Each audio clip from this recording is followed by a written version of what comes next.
Well, everybody's heard about the bird. Bird's a winner, well, a bird. Grown men watch this shit? A podcast about indie wrestling. Bird is a winner, well, a bird. Well, a bird is a winner, well, a bird. The bird's a winner, well, a bird. Well, a bird is a winner, well, a bird. The bird's a winner, well, a bird. All right, ladies and gentlemen, welcome to the lovable dumpster fire that is... I know that was coming. Grown men watch this shit burn, slowly burn. Yeah, I mean, it's awesome. It's pretty apt. I like it. Yeah, I think so. Awesome.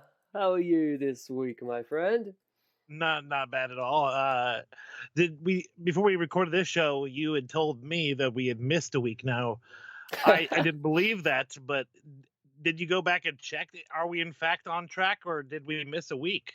I think we did, in fact, miss a week. Holy sadly. shit! Oh, sorry, that was totally unintentional. Man, we get busy. There's a lot. We both I know forgot, what though. happened. I know what happened last week. I had a great week. I saw a show that included the New Japan roster doing the Super J Cup, which was fabulous. The first round, what a show! And then the next night we had Defy. So I was totally preoccupied by awesome shows. I guess I forgot, and you didn't remind me. You're typically the guy who, hey man, you want to record the show, mate? And I'm like, oh yeah, let's do that shit, mate. Can we do it? And then this week, I was in bloody Sydney, then I was in Melbourne, I was all over the place, so Shit. I forgot the things. Yeah. But, We'll hear. yeah, sorry, folks. Sorry, listeners. You were sitting there, like, having your little podcast that you normally have good to go, and it isn't in your podcast receptacle, and you're like, What's what? going on here? Yeah. How bad? Yeah. I just like to think it makes it special because you never know when we're gonna pop up. Like, oh my god, it's like magical. Yeah, it's not an expectation, it's a privilege when you get our show. Yeah, man. We're not doing this for any money. This is a totally gratis thing on our part. So hey, enjoy. No, are you kidding? We make all of those bucks from Blue Chew. Oh shit. That'd be fun to actually get sponsored by one of those motherfuckers. No, wait, not Blue Chew. Blue Chew. What's that Mexican Viagra we were talking about a little while back? Shit, there's Cialis. Something like that. Fuck, I forget. Oh, I've There's horny actually goat weed.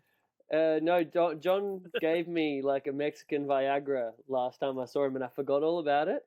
And then like I was going through my bum bag of fanny pack, and I found when I was like waiting at the airport, I had a Mexican Viagra in my fanny pack. Did you take it so you didn't have to go through the plane? Flew You never boned know. up the entire time. I cannot think of a worse way to fly. That would be terrible. John extended an offer of one of those to me. I go, hey babe, should I get one of these? And kind of humble brag here. She goes, you don't need that. Thanks, girl. Thanks, babe. Hard as a rock. And she said it in front of people, so it was perfect. Like, oh, thanks, girl. So how you doing, man? Traveling all over the place. Yeah, man, I'm good. I traveled to Sydney to catch up with my brother and former tag partner Josh. We went and saw the 35mm print screening of Once Upon a Time in Hollywood, because that's how I see Tarantino movies now. I travel interstate to see a proper 35mm screening, like a fuckhead. Classy motherfucker. Yeah, but I love it. And, man, it was just so good. But then the funny thing was, then I find out I have to go to Melbourne to oversee this filming gimmick for work, and they have the 35mm screening down there as well. So I'm like, well, I'm not going to look a gift horse in the face here, or whatever the saying is. And so I went and I saw that movie again with my cousin Ben on 35mm. Quality flick. Good choice. And let me tell you, it gets better on second watch. It's a tremendous movie. I loved it so damn much. Hey, you had pretty overall good things to say about it as well? Yep, fantastic. I took aforementioned girlfriend and my good buddy. I believe you met him before, Zach Schwartz. I know of Zach. Yes, we went to see it, and she had no idea what we were going to see. She was clueless. She Awesome. knew it was Once Upon a Time in Hollywood. I told her Brad Pitt and Leonardo DiCaprio was in it. Evidently, she had not seen any of the trailers, so she had no idea what we're going to get into. And spoiler alert, we could talk about it if we want, but yeah, the angle that happens at the end with the Manson family, she had no idea that shit was going down. Yeah, neither did Ben.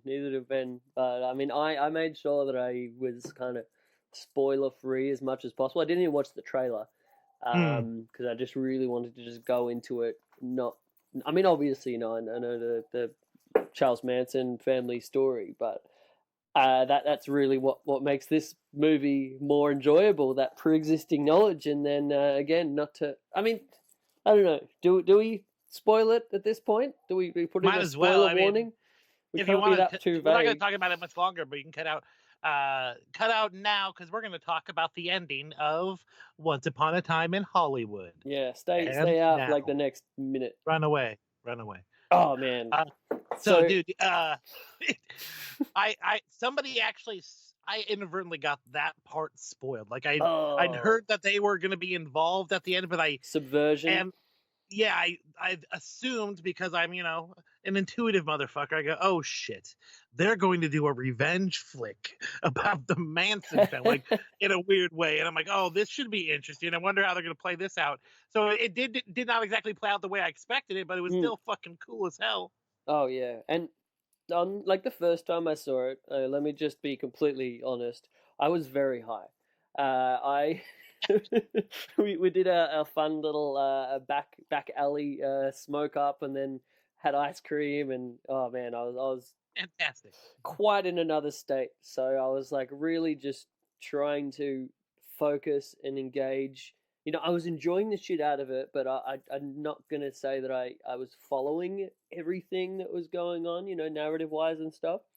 But then that second watch was really helpful for that. But yeah, like just the... it's quite an interesting narrative structure, isn't it? Like the way that a lot of the movie is just this kind of like winding thing that's not necessarily your standard kind of like 3-act structure kind of deal. It's just like this. It was almost just a slice of life for these actor guys that we just were. All right, we're in now. Like we're hanging out with fucking Clint, or what was his name again? We had I never remember character movie names. Anyway, well, let's say Cliff. We had Cliff and fucking damn it. Yeah, no. And Rick. Anyway. Rick. Fucking, I don't know. Yeah, it was good Rick. Quality podcasting here. Yeah. Hey, who cares? We didn't know. This was spur of a moment shit. So anyway, Brad Pitt's character and Leonardo DiCaprio characters are just these cool ass dudes. They're just actors. They're kind of like old guard of like this cool guy image that maybe kind of is passe nowadays. And I think that's kind of what it was a commentary on. But just these cool guys were just throwing in their life. Apparently there was a lot of real sort of references that a lot of the stuff was based on, and their like sort of relationship and the stunt man to the other guy. Like there's a lot of real life kind of like stories that this was coming off of, apparently. Yeah. And at the end of the movie, instead of Sharon Tate, my family member, dearly departed family member, wait, really? she actually doesn't. No, I don't know, probably. You had me there for a second. When I first heard your last name, I thought Sharon Tate, funnily enough. Hey, other people do too, but yeah, why not? I assume it probably is at some way down the line. But regardless, so she gets totally left alone. Her and Roman Polanski's friends survived. He was actually out of town in the original one anyway. But the craziest part to me is they make her such a big part of the movie, and then nothing happens to her. But then they also clown on Bruce Lee a little bit great. as well. I could not believe how much people got angry at this. I thought it was like just a funny little comedy kind of bit, and I laughed at it, and that was it. And then other people just like went nuts on this. Was like, I'm not seeing this movie because of the racist depiction of Bruce Lee. Like, what the fuck? Yeah, somebody came to me and goes, What'd you think about when they showed Bruce Lee? Like, I didn't think anything of it. It just they made him look like kind of a like arrogant actor dickhead. Like, Which what's I've the big heard he deal? actually, like, some people, that's what they say about him. Yeah. And then he got put in his place. That was fucking awesome. It was pretty great. But yeah, funny. overall, a great flick. It's slowly moving, and like sometimes not a lot of stuff happens, or when they show a Brad Pitt's character killing his wife, they just cut off right before it actually happened. Love Which is so weird. much. You're just sitting there getting nagged. Like they kind of like the storyline is she deserved to get killed because she was a nagging bitch. I'm not saying I agree with that. Deserved, but like kind of like, well, I mean, They definitely tried to, you in the can least understand amount how of this time, make happened. her less redeeming. They had to make, because it was still a hero. They can't make this guy as a terrible dickhead. Yeah. No, I thought that was great. Yeah.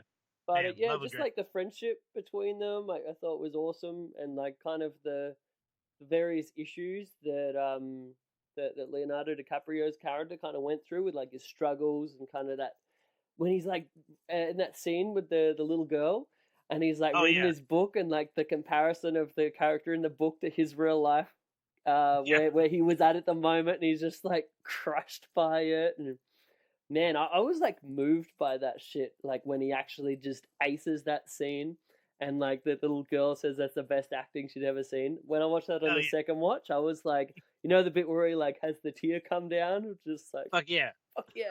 Like I was pretty much welling up when I watched it that second time. I was like that invested in the character. I was like, fuck yeah, man, you did it. You did that. And the way Leo played this guy with like his every once in a while he's like going from happy to crying so quickly, and then he started to get like develop a stutter because he was getting unconfident at points in times. I just loved his stammering, his stuttering, he just became like you could totally tell that this guy was falling apart simply by his physical traits that he was doing, like again the stuttering and shit. But just the best part is fantastic character acting. To anybody really. else, he looks like a big star. He's still doing all kinds of roles. He's like in shows every week. You know what I mean? That's pretty tremendous. But yeah, still, he used to be a bigger star, so he can't hold on anymore. Yeah, I think that's a story that we can all relate to. And also, the guy has a fucking blowtorch. That's pretty fucking badass.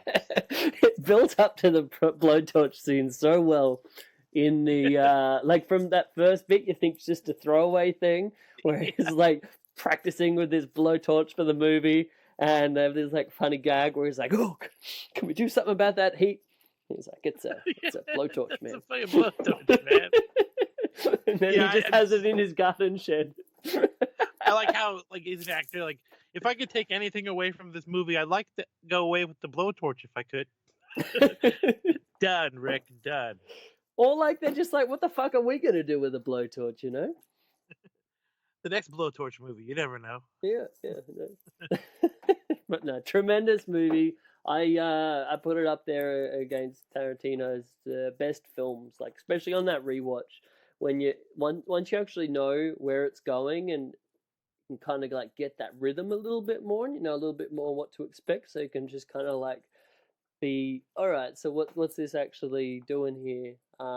Just some of the performances they kind of stand out even more. Like I can't remember a movie that I enjoyed so much on rewatch as this one. So yeah, would recommend. It inspired me to go and watch Hateful Eight, which I hadn't finished previously because I fell asleep. And wow, that actually is a really good movie. Once it picks up, it gets fucking awesome. I love that, man. For a while I was thinking that may be Tarantino's best film. I maybe still put it up there because I saw that on the 35mm screening as well last time, and I loved it. And obviously it was a bit long, but I just thought the build and just the storytelling and the sort of loving tribute to the westerns. I'm a big fan of like old school western kind of movies, so I thought it was incredible, man. I loved it. Yeah, this has now become a Quentin Tarantino tribute podcast. Let's go on to Jackie Brown now. Yeah, right. How about we talk about some wrestling? Some wrestling. All right. Well, the most newsworthy, most important thing that happened this past week was a video that I sent you.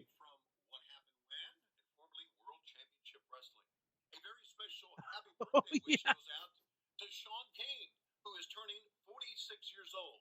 Sean, this is for you. Lick that pussy. Lick that pussy. Lick that pussy good. Sean Kane, lick that pussy. Lick that pussy. Lick that pussy good, motherfucker. Sean, hope you have a great birthday. Hope you've ordered some Blue Chew. Oh. At age 46, you're going to need Blue Chew to keep hard. I know that. Appreciate you being a fan, you and Chris, of World Championship Wrestling and back in the day and listening to WHW. Again, Sean, happy 46th birthday. Oh, my God. All my best to you. Keep listening and keep that dick hard. And remember, lick that pussy. Lick that pussy. Lick that pussy good. Yeah. I like how robotic he is, like where it's like, I'm just saying these words. But it's fucking fantastic. So great. weirdo. The this just completely wholesome character of our childhood, Tony Schiavone. Like, oh man, Just imagine being the guy who like thought, I need to make Tony Schiavone say this stuff. Tony's up for it as well at any time. Well, yeah, he probably got paid. This is the cameo service or whatever. Is that what it was? Yeah, I think so. What does Tony ask for a cameo? I don't know. What do you think he asks? I'd probably say $50. I'm gonna check it out. Tony Schiavone on cameo. $50 sounds reasonable, right? Yeah. I think that's a decent little amount of money. Okay, let's see. Tony Schiavone cameo cost. Who'd be your dream cameo if you can get somebody to do it? Ooh. Probably Jesse the Body Ventura. Oh yeah, this is Jesse the Body Ventura. There's conspiracies, McMahon. Sorry, I'm usually pretty bad, way better at that. Sucked. Tony Schiavone. It doesn't say specifically on his how much he's asking. Maybe he's just like, throw me a couple Blue Chews and I'm down. Doesn't Scott Steiner do one as well? Yeah, I think he charged $100. Oh, check. I want to find out. All right, cameo. Hey man, this is Scott Steiner. Big bad booty daddy. Yeah. Scott Steiner. I mean, awesome Scott Steiner. I mean, stupid. He's so great. He's the one of the most interesting people in wrestling ever. All right, Scott Steiner cameo. Bum, bum, bum. There's so many. He's done so many. There's like everyone posts them up. Yeah. $100. Yeah, you could book him for $100. 100 bones. 100 US dollars, by the way. Yeah, Tony just says he will be available. Like, you just notify him. He probably bases his rate off what you're fucking asking him to say. Right. So if you want Dirty Tony, we're talking the big bucks. The Great Khali does it too, and I think his would be pretty awesome. Like, get the Great Khali to wish one of your buddies happy birthday or something. Happy birthday for Great Khali. Did I ever tell you my buddy Rick Great Khali story? Yes. First, I want to say I don't want to comment on how terrible my Great Khali I just did was, but then yes, go on. So Khali was coming over to Australia, to Brisbane, to this fucking weird ass Asian. I don't know if I think it was an Asian restaurant, like a Chinese or something. This is like some suburb in like Runcorn or something like that. We'd always comment on it. It's called like Michael's Oriental. which is a great start as the establishment. But apparently Great Khali was coming out and he was going to be appearing at Michael's Oriental for like a paid dinner kind of gimmick, and people would have to like pay like $150 to like have dinner with the Great Khali. Amazing. Yeah, I was like, what? If this was not such an exorbitant amount of money, I would fucking be there, man. And then if you're paying $150, Great Khali has to feed you something. Yeah, like just by his little finger, his big fingers. You get to lick his fingers, like he eats chicken. You lick it for him. He's like, I'm gonna get the grease off the finger for you. So they have this dinner thing, and then my buddy Rick, who was just blowing up in the UK at the moment as Rufio for Attack Wrestling and a couple of other groups. So I can't remember who approached him for the booking, but they were like, we need someone to come and cut a promo on Great Khali and then like sell for him for the show. It was like an entertainment type of thing. He's like, fuck yeah. And it's like, it's been his dream for the longest time to work a match with the Great Khali. Now I'm starting. Maybe you did tell me part of this, but keep going. Maybe somebody missed it. Yeah. So he's like, fuck yeah, I'm down as fuck. And then so he goes and he apparently the Great Khali's like, oh, so just say some. I can't do a Great Khali impression. I'm sorry. Apparently, neither can I. Yeah, just say some really racist stuff like all Indians are curry eaters or blah blah blah blah. And he's like, get heat, and then I'll give you the chop, and then and then Rick's Great like, Khali's a hell of a worker. It's like, get the cheap heat in, son. yeah, and then so Rick's like, I don't think it's really necessary for me to say that racist stuff. I don't know. Yeah. And then Kylie's like, no, it'll be fine. They like it. They like the racist stuff. When I come back, it's great.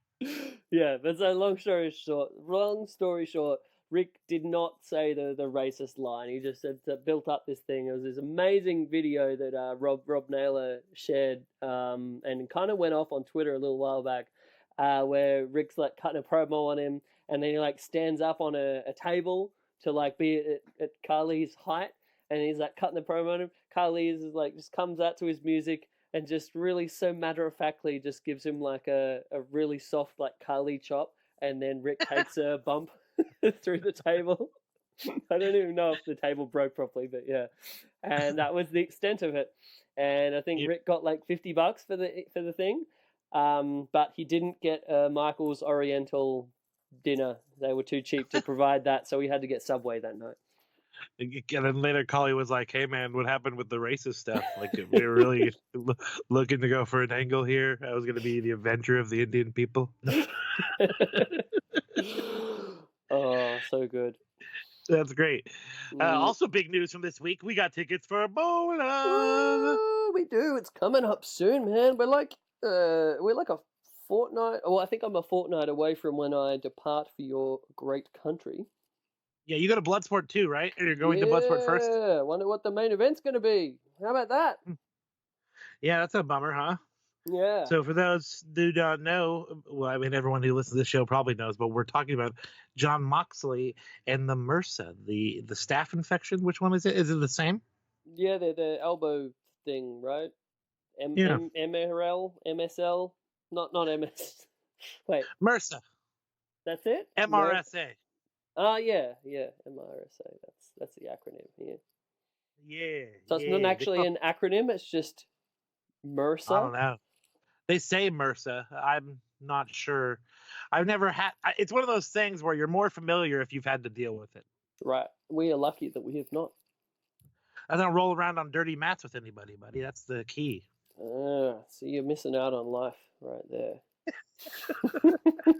Even if you're not wrestling, you should really just roll around on some dirty mats at some point. Find some guys to come over. Hey guys, apparently I'm not living. You could probably find some dude on AOL chat room or something to line that up. Looking for guys so I could be a man, roll around on mats. I would get so many offers. Oh, speaking of weird offers, you had a thing you posted on Twitter because Rick had the same deal. The dude who wanted him to give him a stink face, and he was going to pay him like $1,500 for it. Yeah, 15. I got lowball. Well, apparently it's different for each person because he made the offer for Davis as well, but he was going to pay more money for Davis, and Rick was like, "What the fuck, man? You only said like $1,500 for me," and he's like, "Oh, Davis is a big guy. He'll really have more gas, He offered food. I was like, "Well, what kind of food are we talking about?" I was like, "Anything you want." So is he going to fly you over to the UK, or where does this guy live? I don't know.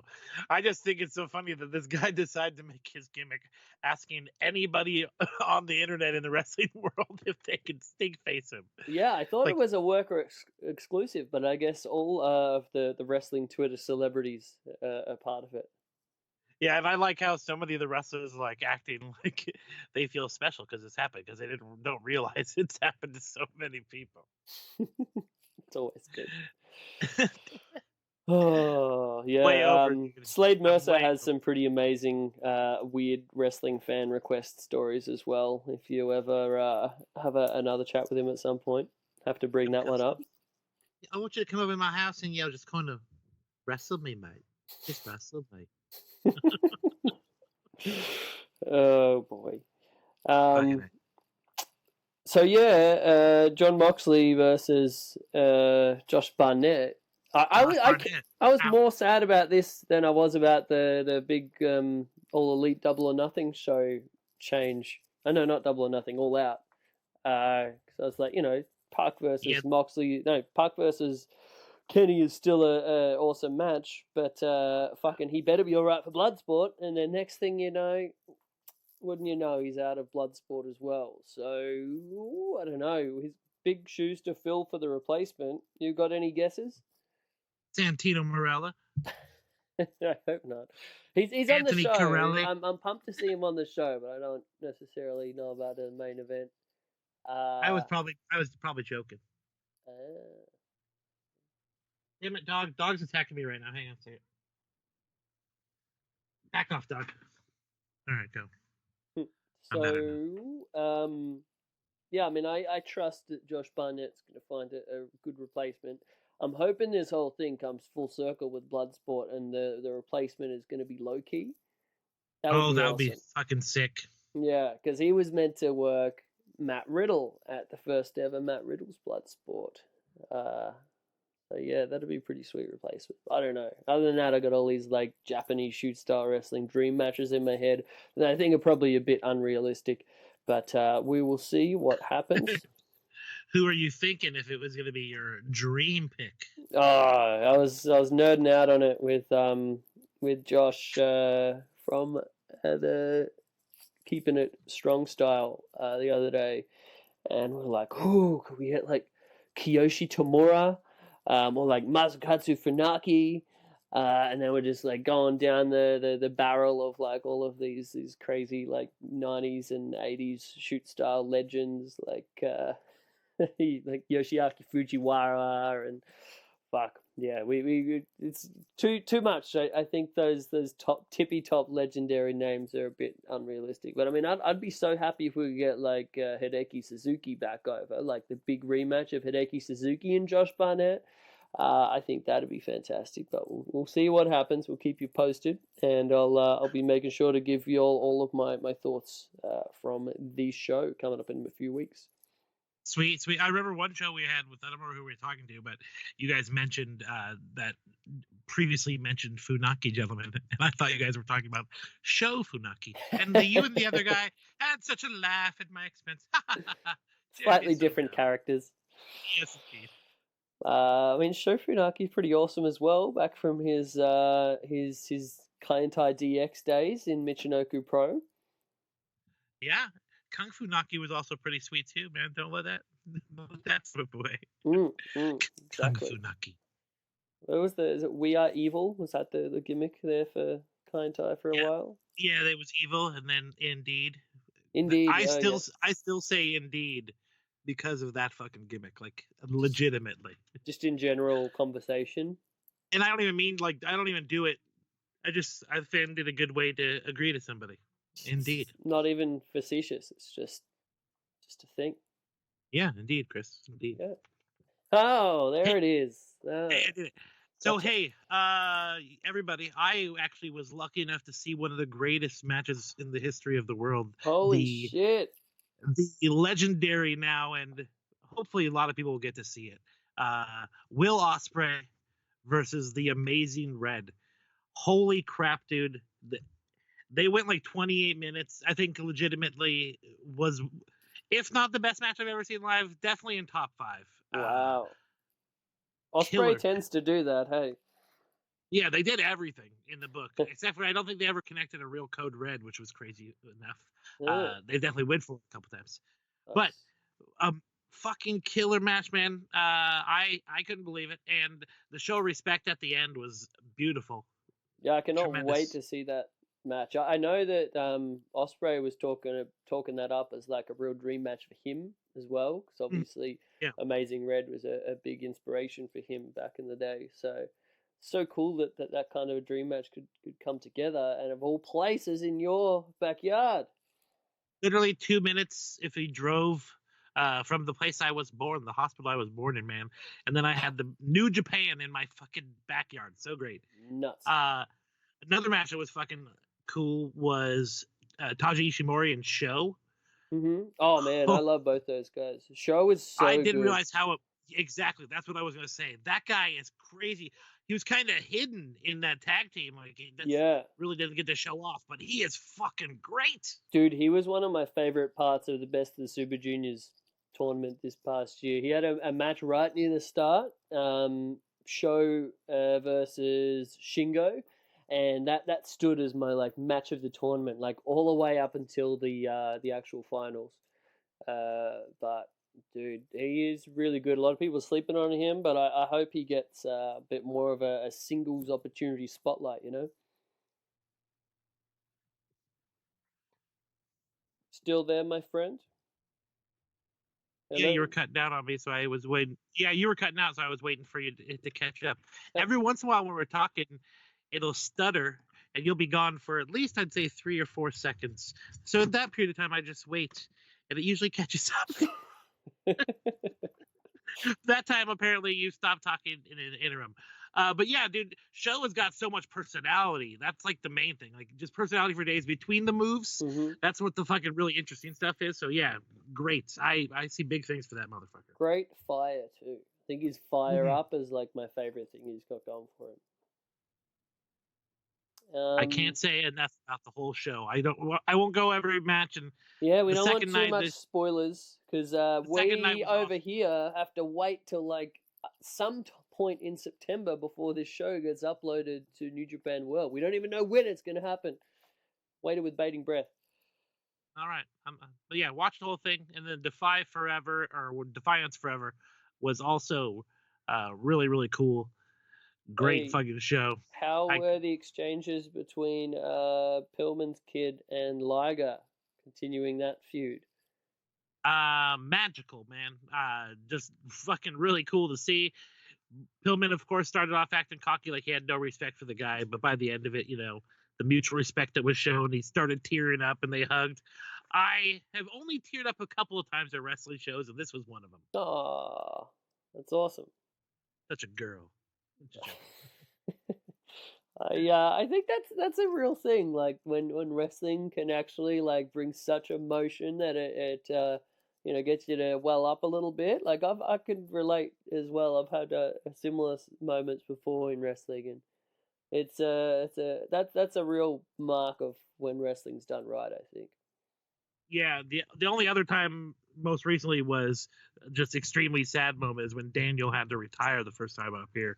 Man, that ripped me apart. And then he was back shortly afterwards, so I feel like he worked me and I wasted all those tears.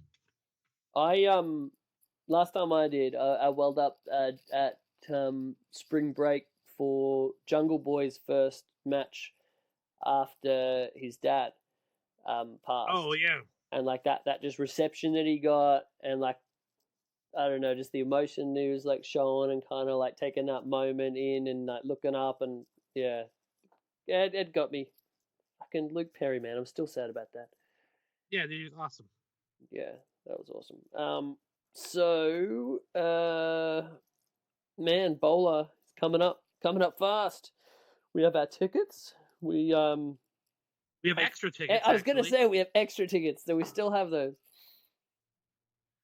Now, I love John Kraft to death. He's great, but he's so intense. A great start. So I love so John.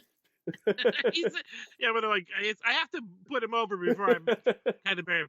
But he's so quick to jump. I didn't realize he was going to be like, all right, here we go. Now we have to pay for these tickets instantly before we even spoke to you. And then I'm like being asked to make decisions about our trip for you before I even talk to you. I'm like, man, it's too much. It's too intense. Yeah, I leave it in your guys' on hands. set during this filming thing, and I was down for Melbourne, and next thing I know, I'd like just gone through a message. I'm like, what's going on? Why are we getting extra tickets? I was like actually pumped to be watching the third night from that like the standing room only balcony up the top where you can kind of like lean over that nice overhang bit of the venue.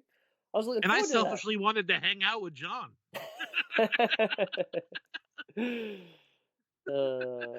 we're flying from different areas of the world, dude, to hang out with each other, and you're gonna go sit somewhere else. Yeah, but I mean, I don't know. Whatever. Maybe I'm we being have lame. our... Am I being lame? Am I being lame? Nah, you did the right thing. Okay. So we now have GA seats for night 3. Yep, we have GA seats, and we have standing rooms.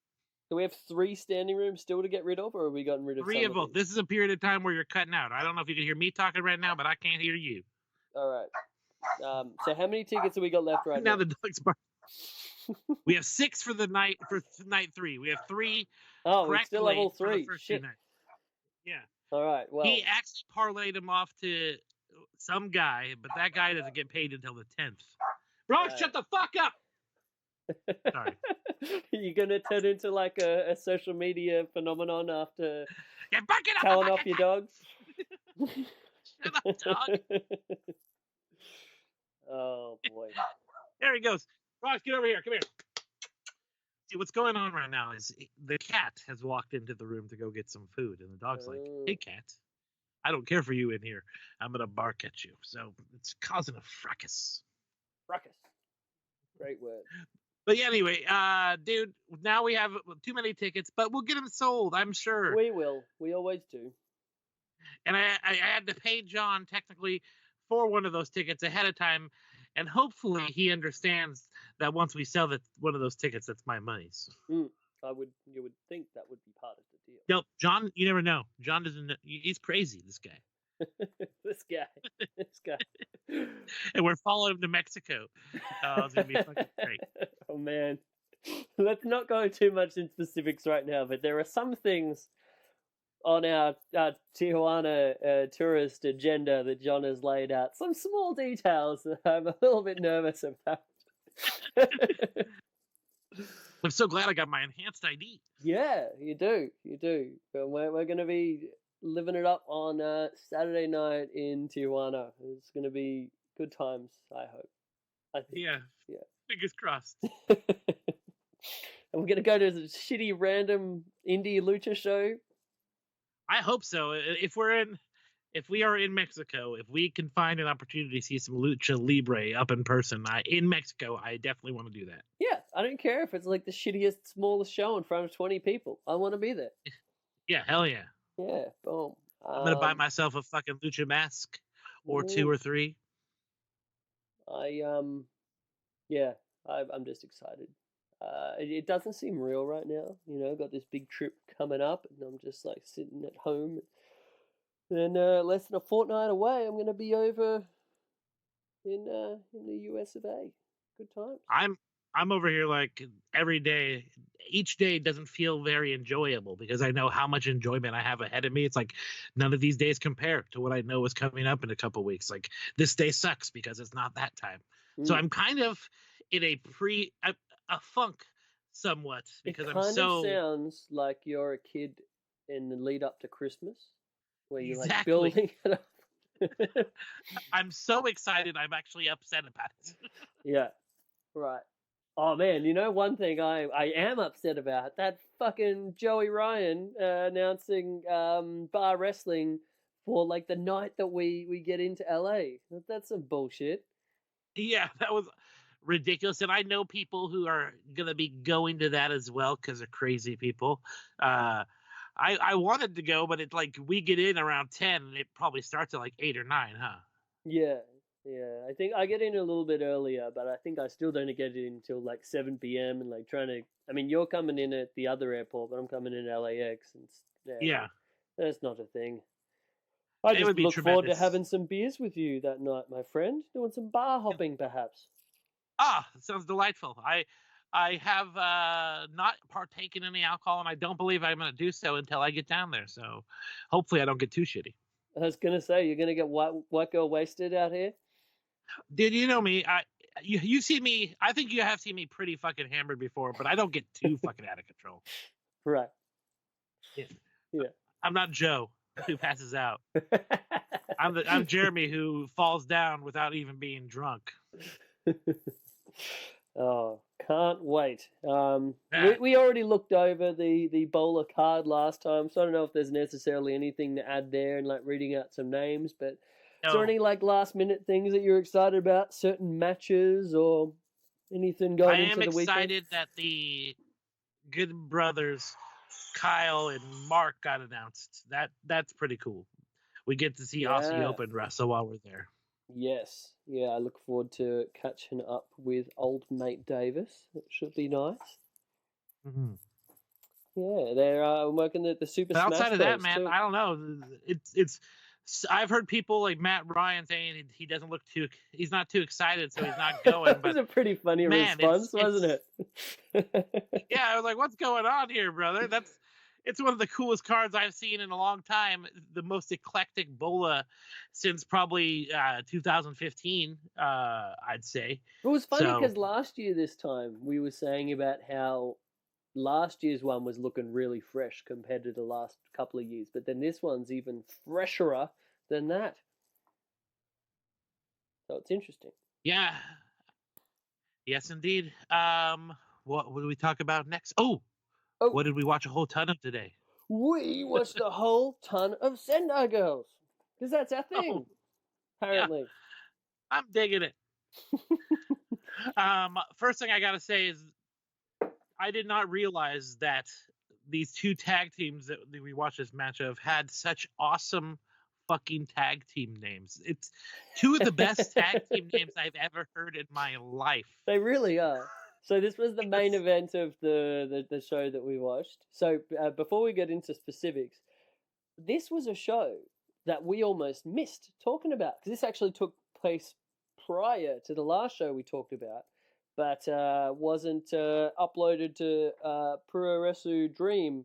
So I found it on this Russian YouTube gimmick, YouTube, because the fucking man, Real Hero, uploads everything to there.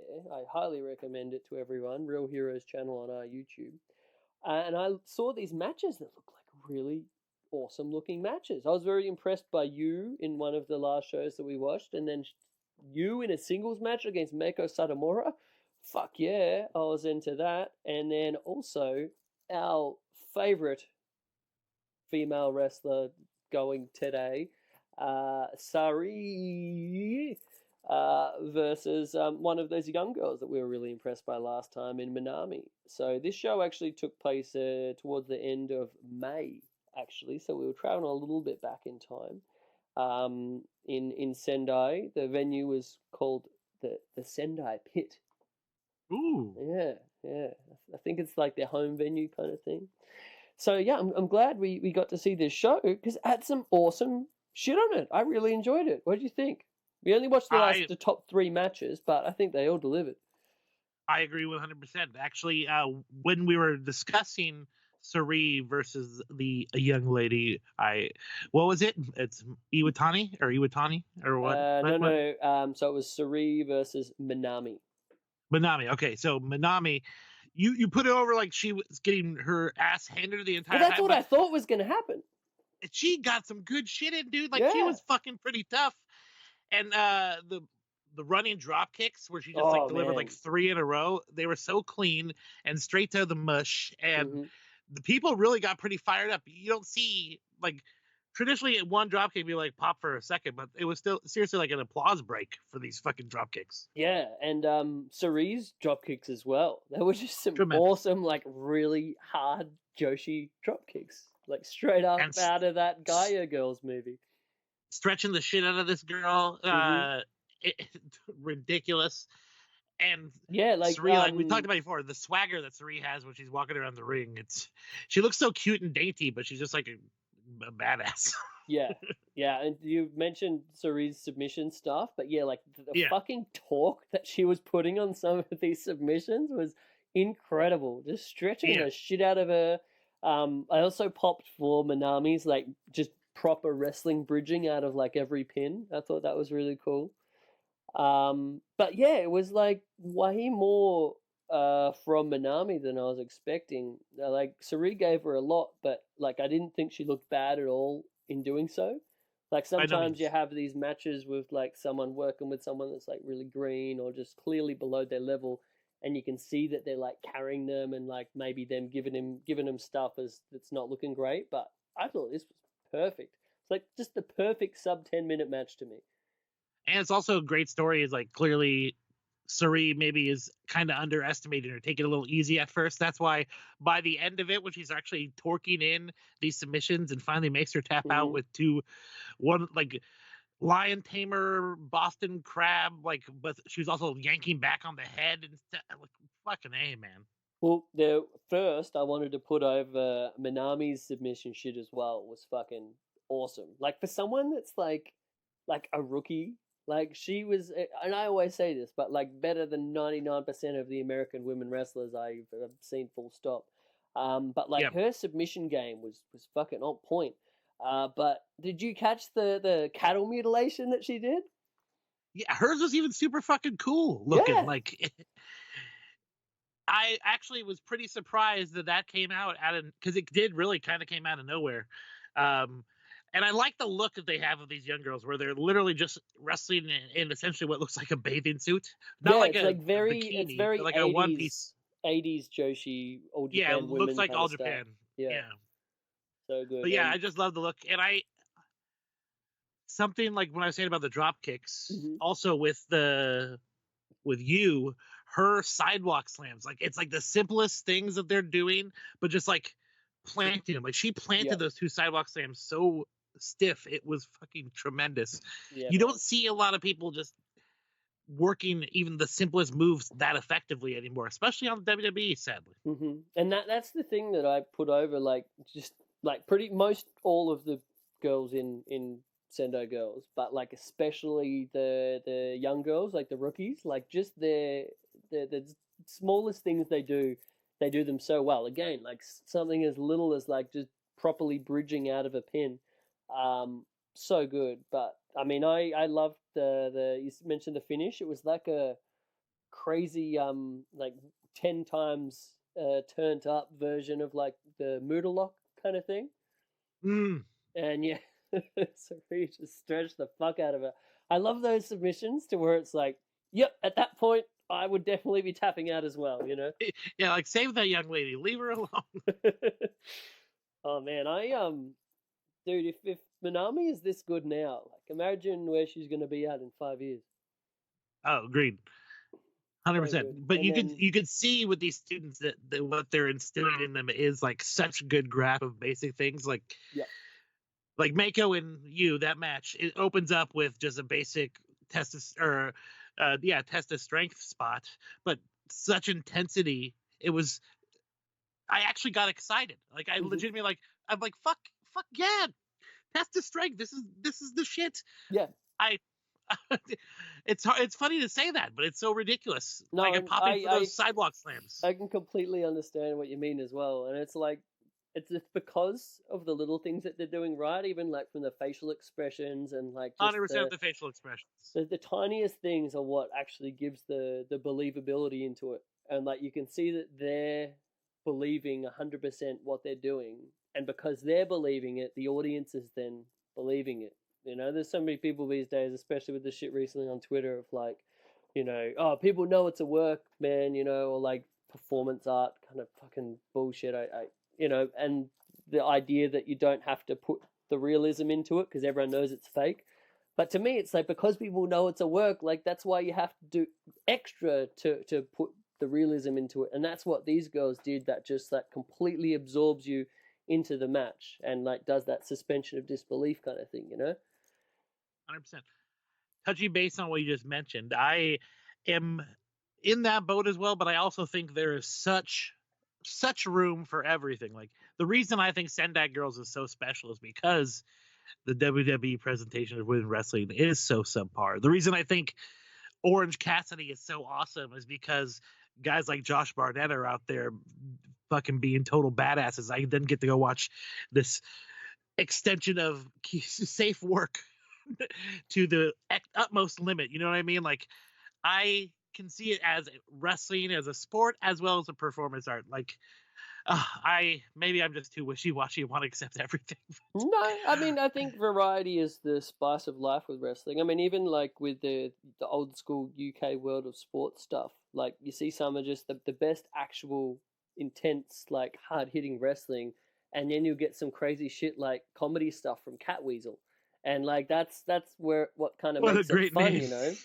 But like if every one of those matches on that card was a Catweasel match, I think I would enjoy it less.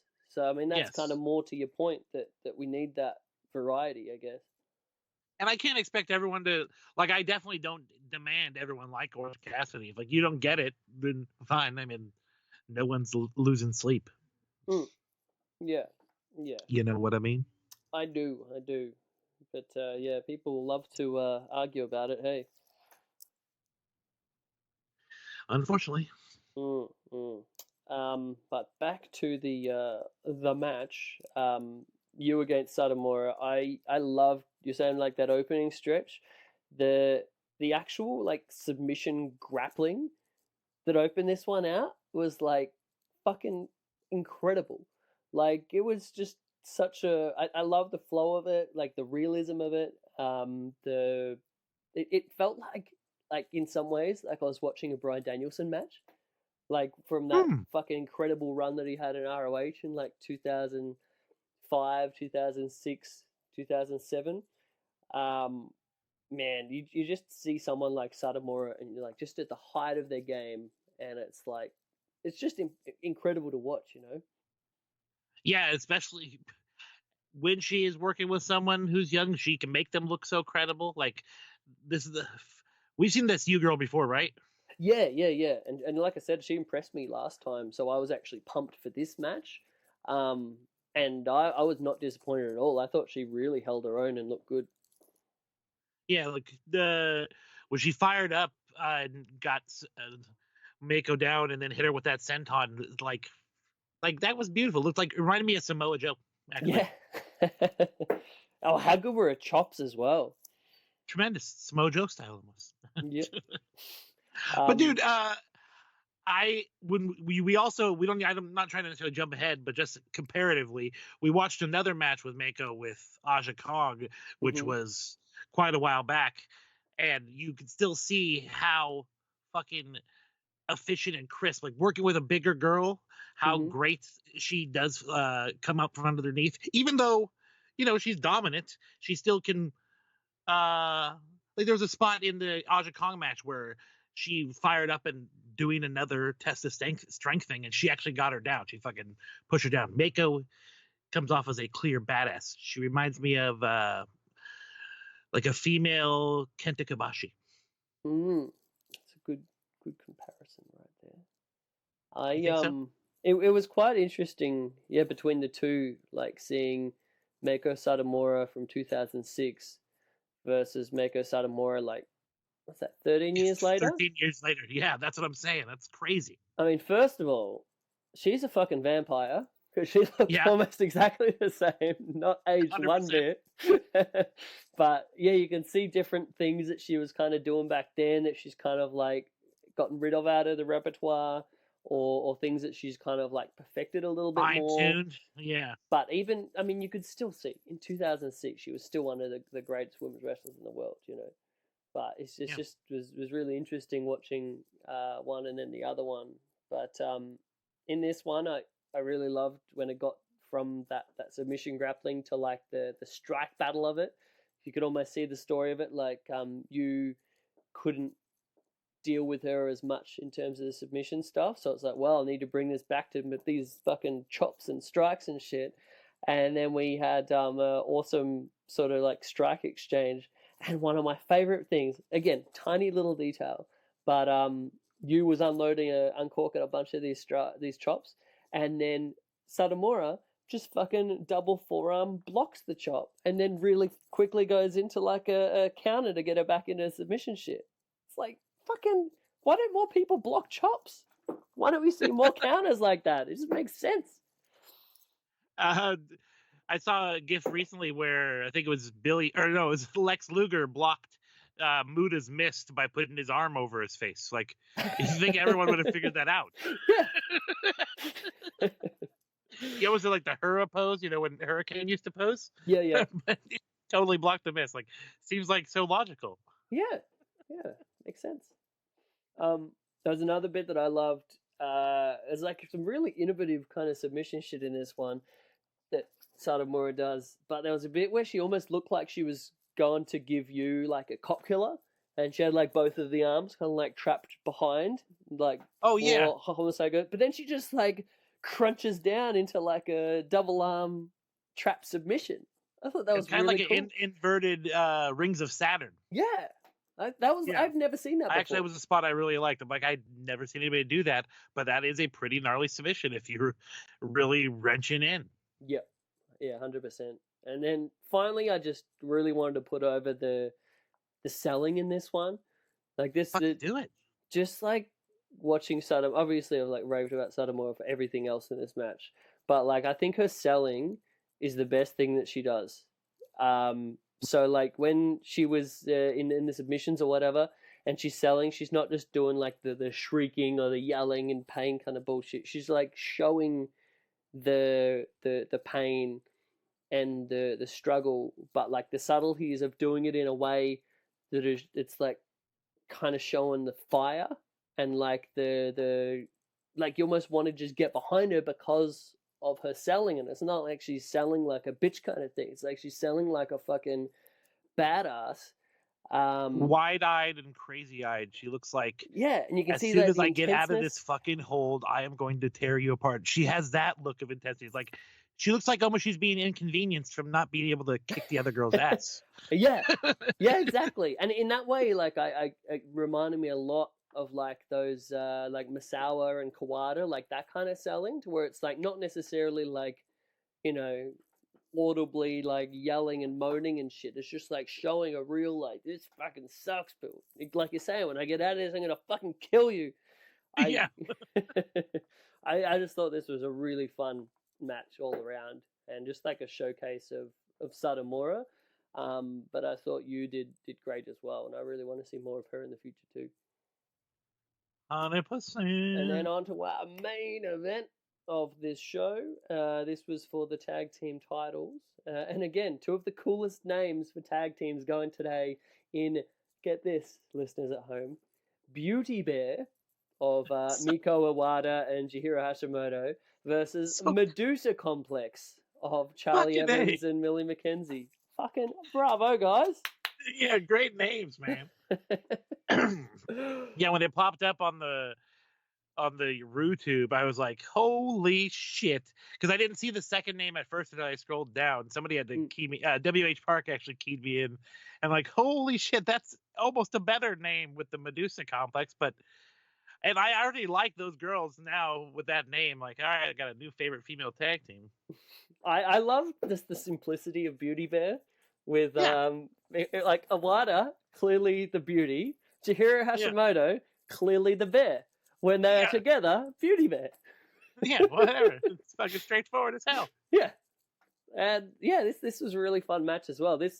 Funnily enough, this show would have been way better for us to watch prior to the last one that we watched on the last show, because this built up both of the matches that we then went on to. Yeah. But, you live and learn. Yes, indeed. So what'd you think of this one? I really want to put over Charlie Evans in this match. I was going to bury Charlie. You were going to bury her? Really? For some stuff. But like overall, I thought she did well. When she faced off with Chihiro, she's not necessarily the same build, but she, like, the lariat off when they were just charging each other, that shit looked convincing. And I like Charlie's swagger, man. I dug the shoulder block spot. Yeah, it was good. Yeah. What was your downside with Charlie? So, because you're looking at things from a worker standpoint. I'm just a fan. Yeah. All right. So overall, I had very high hopes for this one, because last time I watched Medusa Complex, I was like, had kind of like low expectations. But then after being wowed by their last match, I was like, all right, I know these girls are good, especially Millie. And I fucking know that Iwata and Hashimoto were the goods. So this should really deliver. And it overall did, but there were like some things in the stuff that so with Charlie, to me there was a big difference like straight off the bat between like what I was just putting over of Satomura's selling and The like that intensity. subtlety of selling. Whereas the Mhm. first like opening moments of the match, Charlie was in some submission stuff after they finished with the kind of like hot off. Like an And ab stretch. something, yeah, I can't remember the exact submission, but she was in it, and then straight away she just gives that like really loud, audible, kind of like monotone sell. Yeah, she like just like reached no out toward the subtlety. ropes. Yeah, it's just like kind of Yeah. like wrestling training school kind of selling kind of shit. So I was like, maybe this is just getting spoiled from watching, two of the fucking some of the best women's wrestlers in the world versus That could be someone the that's- case. Sid. When you compare it to the amazingness of Meiko, I can understand. I just really love their double team moves. They have some pretty Oh, cool they were tag really team shit good. going. Both teams had some awesome Yeah. double team moves I wanted to put over. But my other point of burial of poor Charlie. Oh goddamn! Goddamn! I'm sorry. So the first bit where it was like, oh, Charlie. So did you notice the snapmare kick? Yeah. So she did the snapmare, and then the move that we've seen a million times where you do the snapmare and then you give the dude the spine kick gimmick. You know the one. Mm-hmm. Yeah. So she, do you know the term napping in wrestling context? That's in that when you smack your leg for the other guy. It's just when even if you're doing your own move like a super kick, you slap your leg. Slap your leg. That's called Yeah. a nap. So when she did the back kick, she napped, and I'm like, that is the one move where the entirety of this move is the sound that you're getting from the actual kick. The solid thud. It's Yeah. a safe place to kick someone hard if you know what you're doing and you're not kicking them in the kidneys or some shit. So you can get a good sound of it, especially if you're wearing kick pads like she was. So that's a move that you really have no excuse to be fucking napping it. I was like, that just annoyed the shit out of me. But then I noticed every point on, every significant strike that she did, she napped. Like every single one, and it just drove me crazy. So I did not notice at all.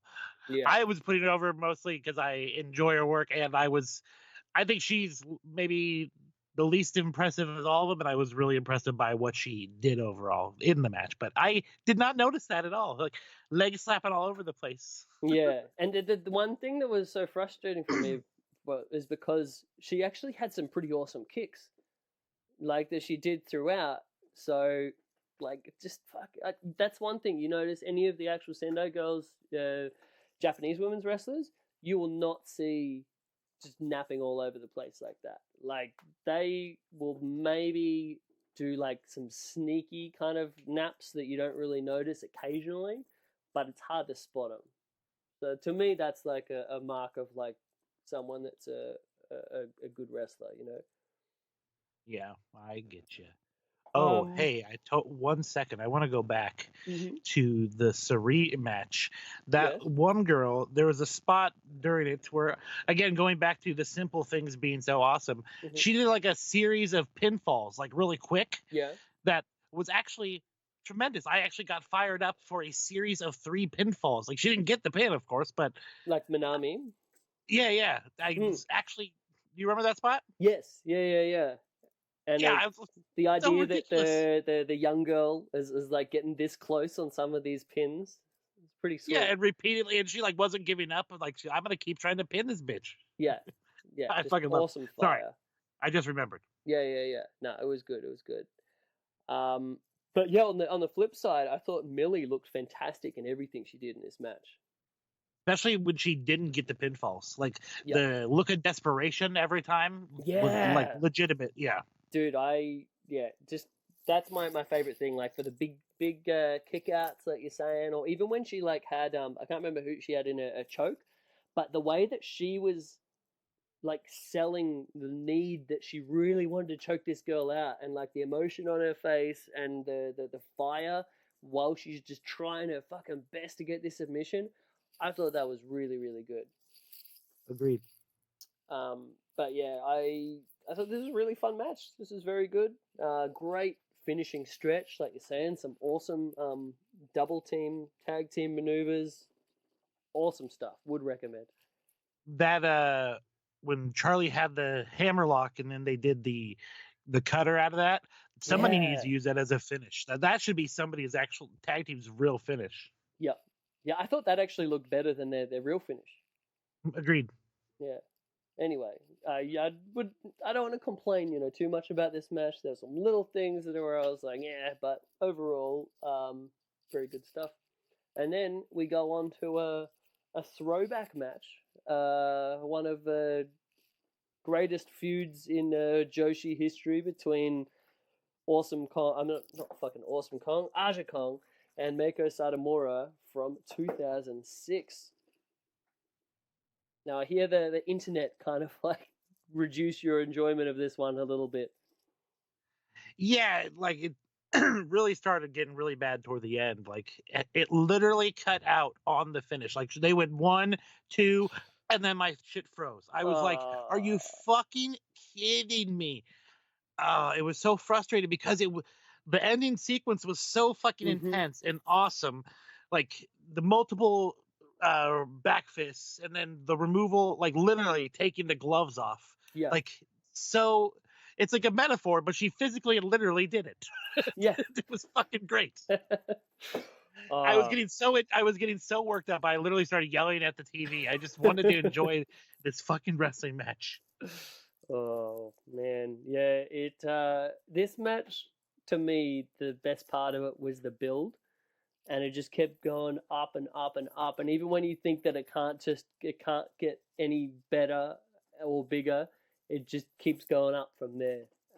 Like the no sells of the Death Valley Drivers was fucking great. Like, oh man, but even before that, with the first Death Valley Driver that Satomura hit on her.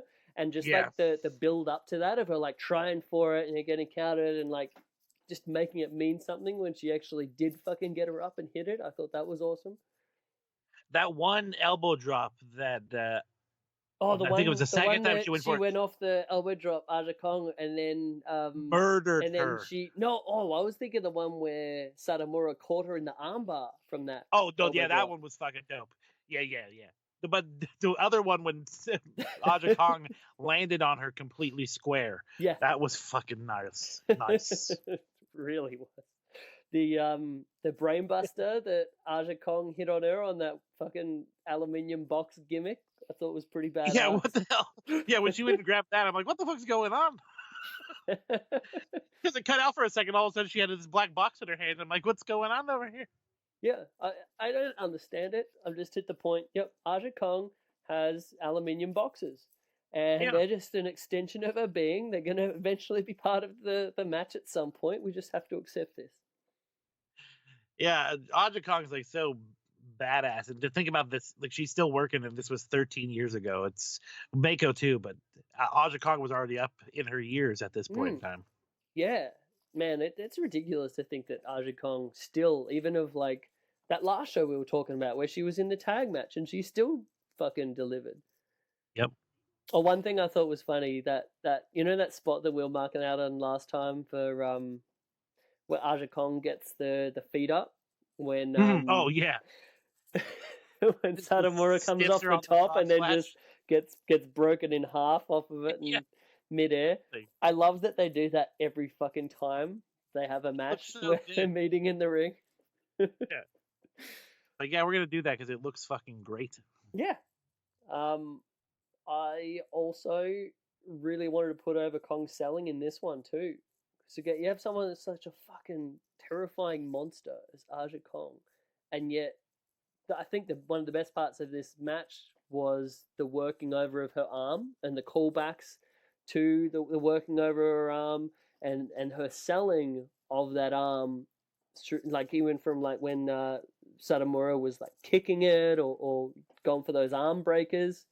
Oh man, one of my favorite bits of the match where she went for that arm breaker after she's already established that she is fucking up her arm. Satomura goes for the arm breaker and Kong just like fucking pimp slapped the fuck out of her. Yeah, it's fun when somebody who's like clearly such a badass, but when Kong is selling frustration, like someone so dominant, literally, like I should be able to walk the floor or mop the floor with this person, but I can't seem to get a headway. But yeah, Kong is great on selling that frustration for a monster.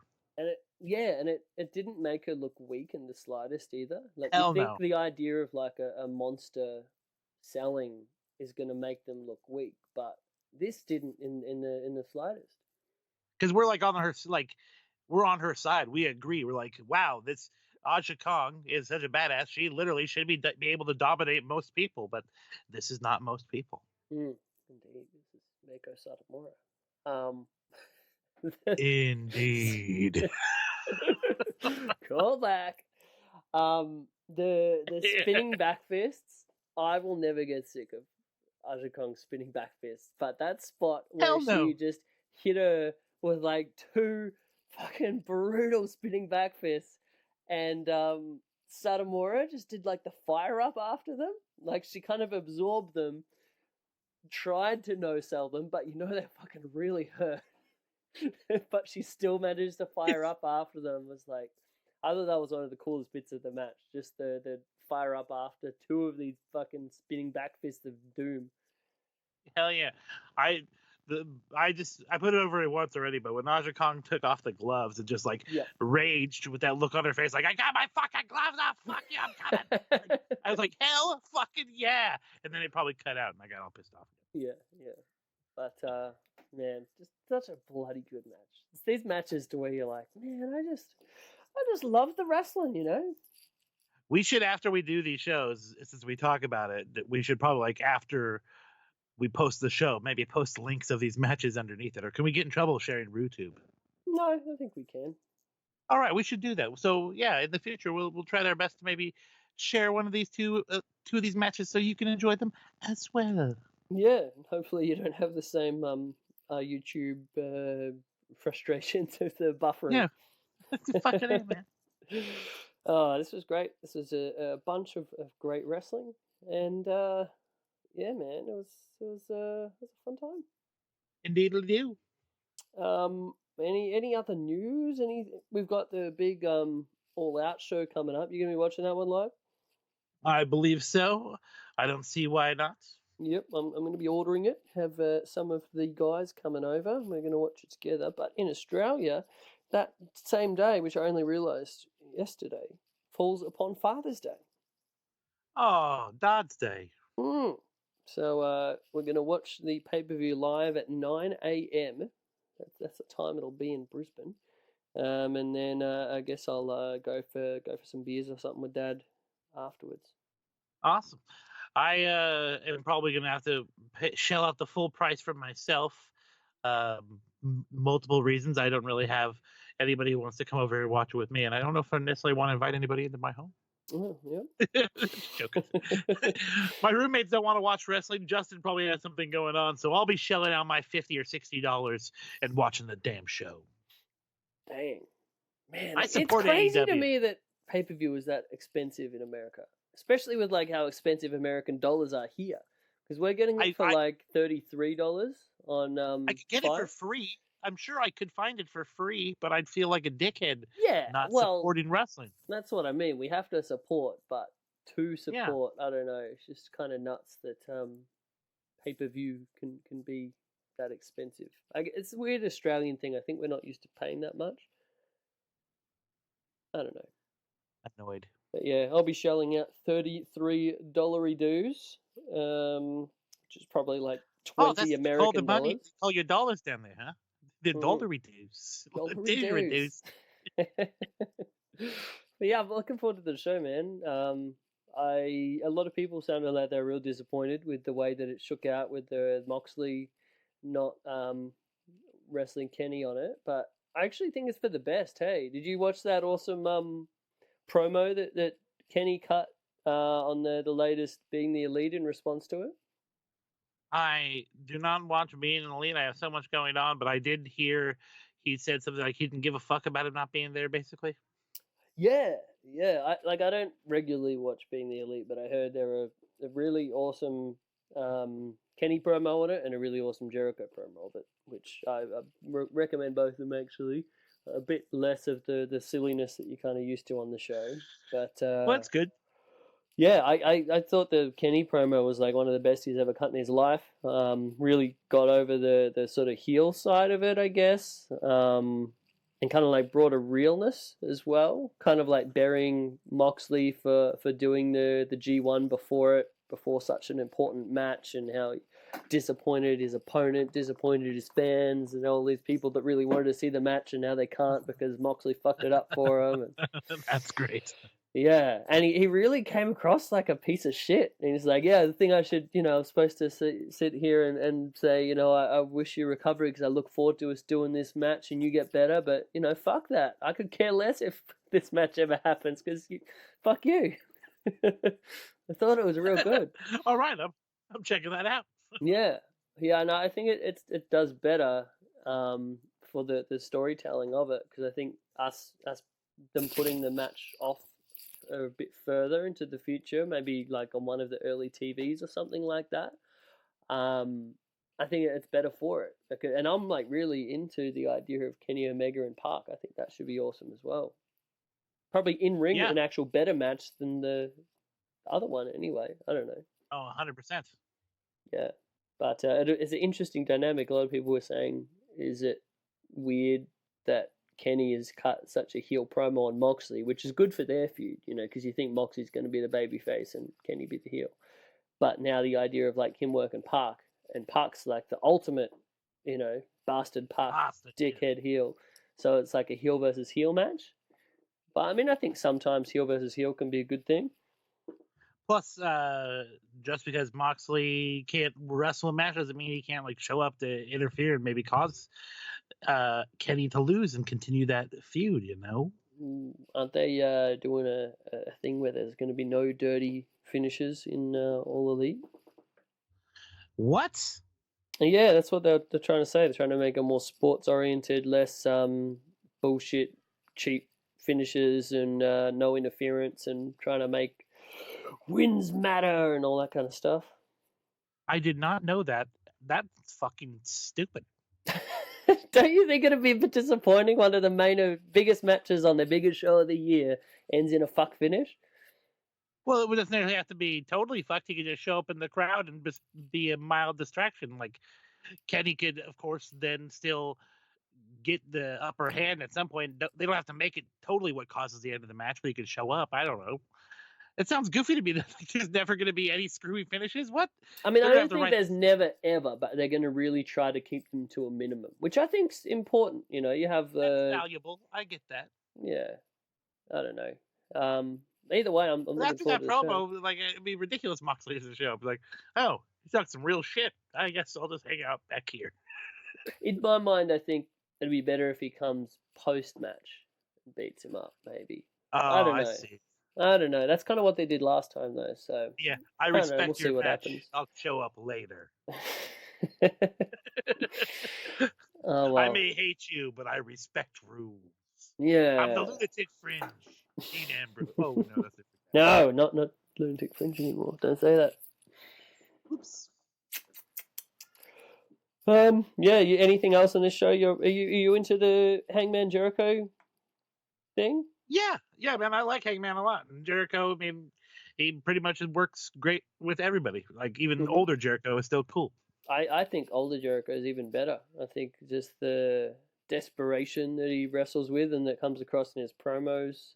I thought the last episode, that the Road to All Out, was incredible. Like, there was a great promo from Hangman about just how he had to win this match, and how the idea that, like, if Jericho doesn't win this match, he's still Jericho. But if Hangman loses this match, this is the one, and like people won't look at him the same way, or they won't give him the credibility, and like he just absolutely needs it. So I was originally thinking, yeah, of course Jericho will go over here. Hangman can get it sometime in the future, but then after seeing that promo, it's almost like got me second guessing it, which I think is like the exact intention of the promo. So I'm into it, man. Yeah, sometimes they'll do a promo where it's like, well, now if he doesn't win, he looks like an asshole. Like they do it in WWE all the time. Guys will say they'll make a guarantee where if they don't win, they're basically say I'm an idiot and I suck, but then they'll go out there and they lose. Well, that is one So- of the oldest rules in wrestling. You can't have your babyface make an absolute guarantee and then come out a liar. Otherwise, you fucked your babyface. Yeah, it's why would you do that? Anyway. Like Chad Gable this week on SmackDown, that was his deal. He's like, I have to do this, like, otherwise I'm basically a loser. And then he won, of course. Right. Like what an asshole they would make him look out. Like goes out there and just, oh shit, pinned in 2 minutes. You know my favorite one of that? When height of piece of shit Shawn Michaels, when he had the feud with, I think it was this Davey Boy Smith, and they're having the first European title match in the UK, and in the build up to it, Davey puts the, what's it called when you promise the win of the match to like a loved one type of deal.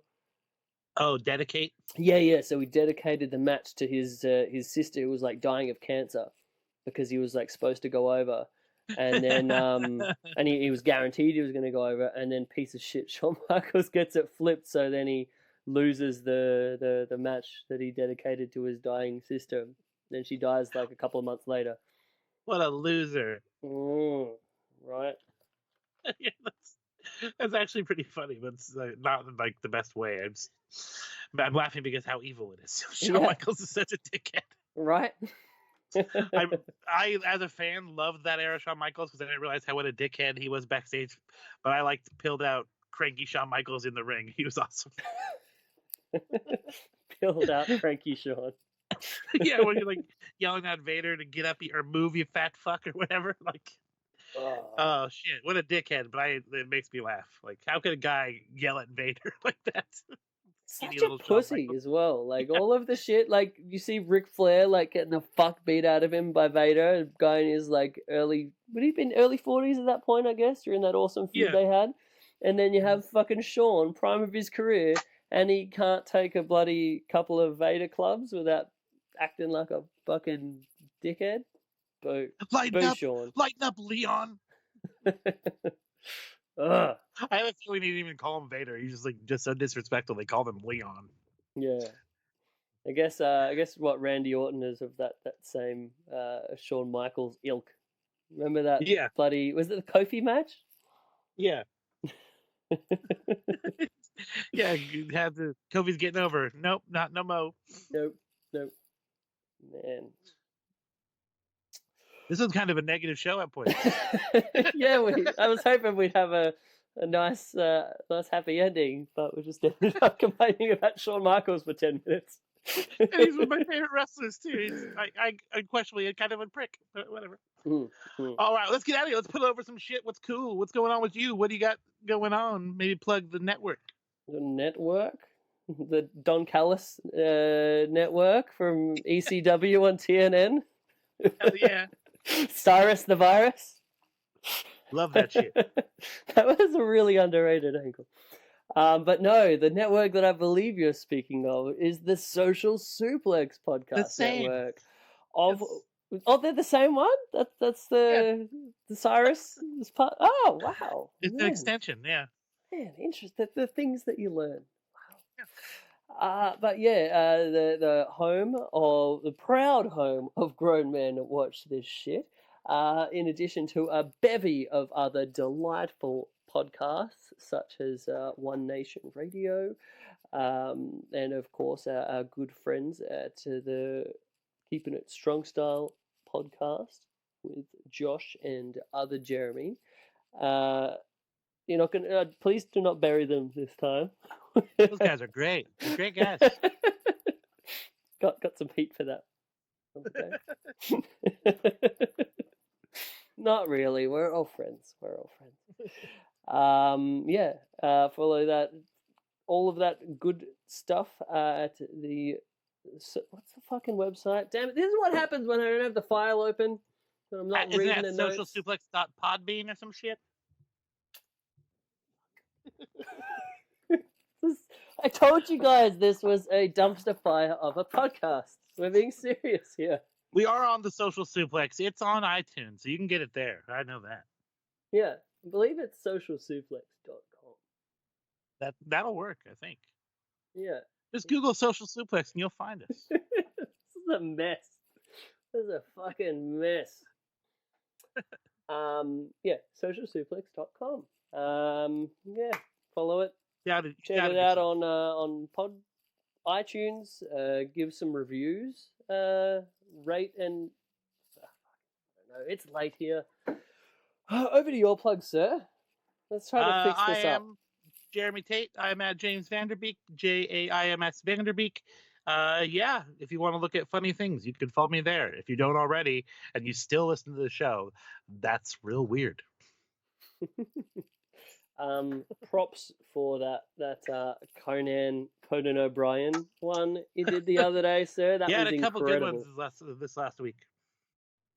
Sorry, sir. Go on. You know, you cut out actually. I said I had a couple good ones this week, but you were saying. No, I was just putting it over as well. Oh, cool. Yeah. Cut out internet. So yeah, my shit was good. Chris liked it. All right. Yeah. As did a bunch of other people. The goodness continues over at JAIMS Vanderbeek on the Twitter. Also at Chris Things on the Twitter, but mostly at Chris Things on the Instagram. Check all of that stuff out. Got some wrestling art going. You can buy prints. You can even potentially get a commission. Check it all out. And make sure, most of all, you follow us at Grown Men Pod on the Twitter. There we go. I brought it back. Yeah. Very nice. Yep. I think we'll have one more of these before we head to LA and Mexico, right? I travel over there on like September 11, which is kind of scary. But, Oh shit! One would think that the odds are in my favor there. Yeah. But what is that, like 2 weeks away? How are we looking here? Will we be able to do another one before I leave? We'll try. We're gonna try to bust one out before he gets out of here. So we'll talk to you soon, ladies and germs. We will. Thanks for listening, guys. We always appreciate it. And Yes. What do you have to say, my friend? Get swifty, ladies and germs. Hey! All right, see you later. Bye.